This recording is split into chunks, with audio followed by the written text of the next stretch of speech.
The stifle is commonly affected with orthopedic disease, cruciate ligament insufficiency, osteochondrosis dissecans, patellar luxation, all of which can be associated with pain in their own right, but will also lead to osteoarthritis, which is also associated with pain. As you'll remember from earlier sections, there are several observations that indicate stifle disease and stifle pain is present. Stifle pain is usually associated with greater body weight shifts forward and therefore greater curvature of the back than is hip pain. With stifle pain, the quadriceps are often atrophied. And additionally, during that time when we run our hands over the dog, you may well detect a lack of clarity of the distal patellar ligament, indicating a fusion or thickening. And also you'll be able to detect medial buttress associated with cruciate ligament insufficiency. So just as with the other joints, we start with an initial palpation. And on the stifle, what I expect to be able to feel as I put my finger around and feel the distal patellar ligament that runs between the patella and the tibial tuberosity, what I expect to feel is a nice sharp edge on the medial aspect there. If I don't feel that sharp edge, I immediately start to think there may be a fusion and or thickening of the stifle joint, which, as we've talked about already, is an indication of orthopedic disease. We then move on to flexion and extension of the joint. And you can see here how I'm starting the procedure with the limb in the natural relaxed position. So stifle flexion and stifle extension. What you want to try and avoid is starting manipulation of the stifle with the hip flexed, because as you try and extend the stifle from that position, you will be forcing the limb into a position that it cannot go, and that will be associated with an adverse response. So always do these manipulations with the limbs in the relaxed standing position.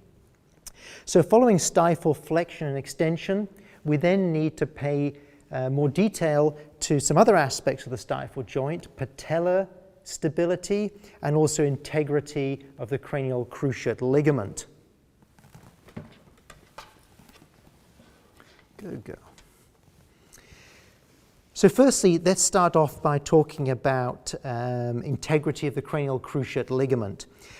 We need to know certain landmarks before we start to test for draw or for tibial thrust.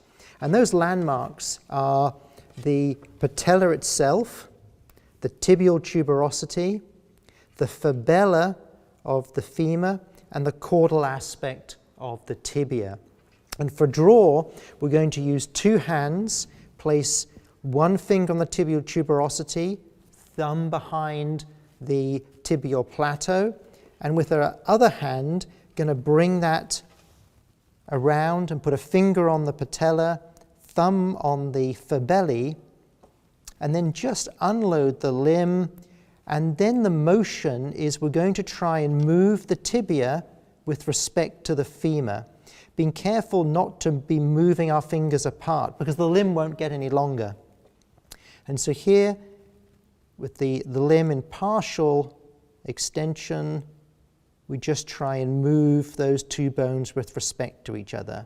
And in this case, that feels nice and stable.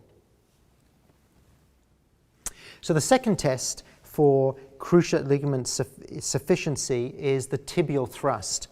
And to perform this, what I'm going to do is to bring my index finger running down the front of the quadriceps over the patella, with the end of my finger resting on the tibial tuberosity. With the limb in an almost normal standing position, I'm going to lift the limb off the ground very slightly, grasping the distal limb with my other hand, and keeping the stifle in that position and not allowing the hock to move. I'm going to force flex the hock. And as I do that, I'm mimicking the ground pushing up on the foot. And what I'm feeling for is whether or not the tibial tuberosity moves forward with respect to the patella as I perform that motion. If it does, that's a positive tibial thrust. And that means that the cruciate ligament that runs in this direction is no longer intact, and it's allowing the tibia to move forward as I force flex the distal limb. Another common disease of the stifle is patellar instability or patellar luxation. And to test for this, what we're going to do is see if we can move the patella to the medial aspect and to the lateral aspect. Now, to do that, the first thing we need to do is to extend the stifle to unload the patella.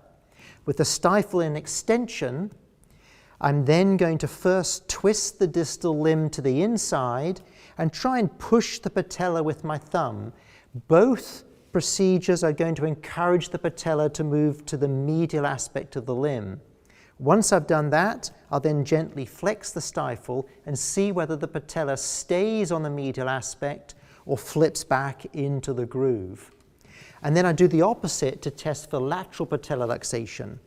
Stifle is extended, externally rotate the distal limb, put pressure on the medial aspect of the patella and see whether I can get that patella to move onto the lateral aspect and stay there while I flex the stifle. So let's go through those two procedures.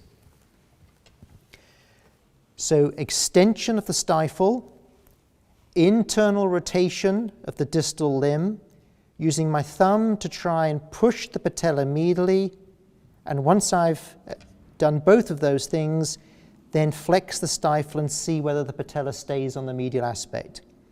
And in this young lady, the patella doesn't move at all.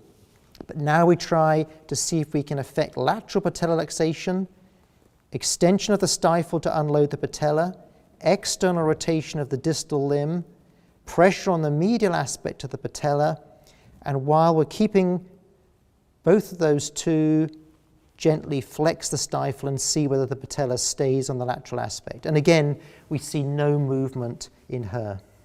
Now, I have to say, in larger dogs, that's relatively easy to do. In small dogs, I can find it very difficult even to figure out where the patella is. And many times, patellar luxation occurs in small breeds. And so one tip is, as you're feeling this area, if you can feel a groove, if you can feel the distal trochlear groove of the femur, then that means the patella is out of place. And that can be a great clue as to the presence of patellar luxation in those small dogs where it's difficult to locate the patella. Okay, one more thing to talk about when we're talking about cruciate ligament integrity is something called the meniscal click. Now, meniscal click occurs when the meniscus is damaged due to abnormal motion between the tibia and the femur. So it's associated with cruciate ligament rupture. And you'll pick up a meniscal click during flexion and extension of the stifle.